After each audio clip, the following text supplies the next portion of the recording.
എല്ലാവർക്കും നമസ്കാരം. First of all thank you so much for coming. Anomie ഒരു theatrical experience movie തന്നെയാണ്. ഇത് എൻ്റെ സിനിമ അല്ലെങ്കിൽ വേറൊരു ആക്ടറിൻ്റെ സിനിമ എന്നൊന്നുമില്ല. ഇത് കംപ്ലീറ്റ്ലി റിയാസ് മാറാത്തിൻ്റെ സിനിമയാണ്.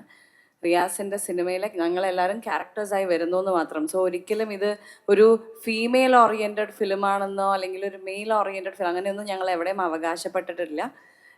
ഇത് ഈ കഥകൾ ഞങ്ങളെ ആകർഷിച്ചതും എനിക്ക് തോന്നുന്നു ഈ ക്ലൈമാക്സും അതിന് മുൻപ് വരുന്ന ട്വിസ്റ്റും ഒക്കെ തന്നെയാണ്. അപ്പം അത് വർക്കൗട്ട് ആയി എന്നറിയുന്നതിൽ ഒരുപാട് സന്തോഷം. എനിക്ക് കിട്ടുന്ന മെസ്സേജുകളും അല്ലാതെ വരുന്ന ഫേസ്ബുക്ക് പോസ്റ്റുകളും കമൻറ്റുകളും ഒക്കെ നമുക്ക് കാണുന്നതിൽ നിന്നും മനസ്സിലാക്കാൻ പറ്റുന്നത് ഞങ്ങൾക്ക് കണക്റ്റായ ആ ഒരു ഫാക്ടർ ഓഡിയൻസിന് കണക്റ്റായി എന്ന് തന്നെയാണ്.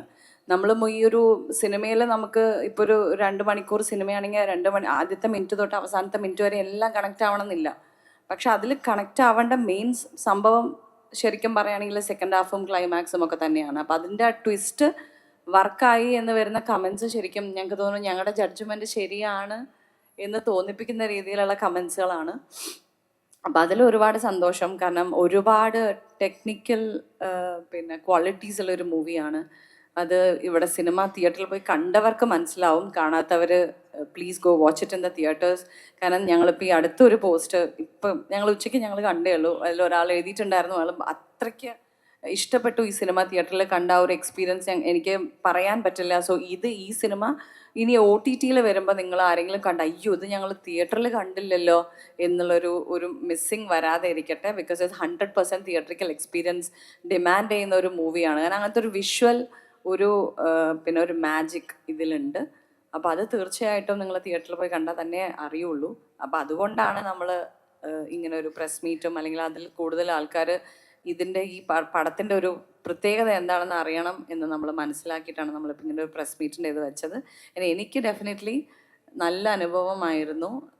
ഈ ക്യാരക്ടറും എനിക്ക് ഒരുപാട് ഇഷ്ടപ്പെട്ടു. ഈ കഥയും അല്ലെങ്കിൽ ഈ ഒരു ഗ്രൂപ്പിൻ്റെ കൂടെയുള്ള ഒരു എക്സ്പീരിയൻസ് എന്ന് പറയുന്നതും ഞാൻ ഒരുപാട് നമ്മൾ എൻജോയ് ചെയ്തൊരു പ്രോജക്റ്റ് തന്നെയാണ്. അതിൽ നമുക്ക് കിട്ടുന്ന ഈ ഒരു റെസ്പോൺസിൽ നമ്മൾ ഒരുപാട് സന്തോഷമുണ്ട്.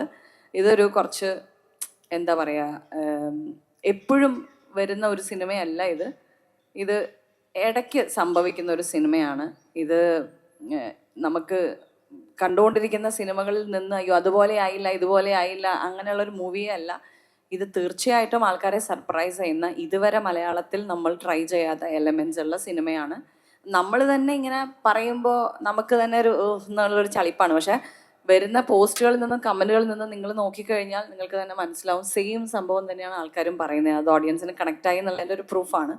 സോ ഡെഫിനറ്റ്ലി തിയേറ്ററിൽ പോയി കാണുക. തിയേറ്ററിക്കൽ എക്സ്പീരിയൻസ് ആയിരിക്കും ഫോർ ഷുവർ. അതൊന്നും ഒരിക്കലും നിങ്ങൾ ഇത് തിയേറ്ററിൽ കണ്ടില്ലെങ്കിലും എന്താണെന്നുള്ളൊരു ഫീൽ എന്തായാലും വരില്ല. അത് ഞങ്ങൾ ഗ്യാരണ്ടി തരുന്നു.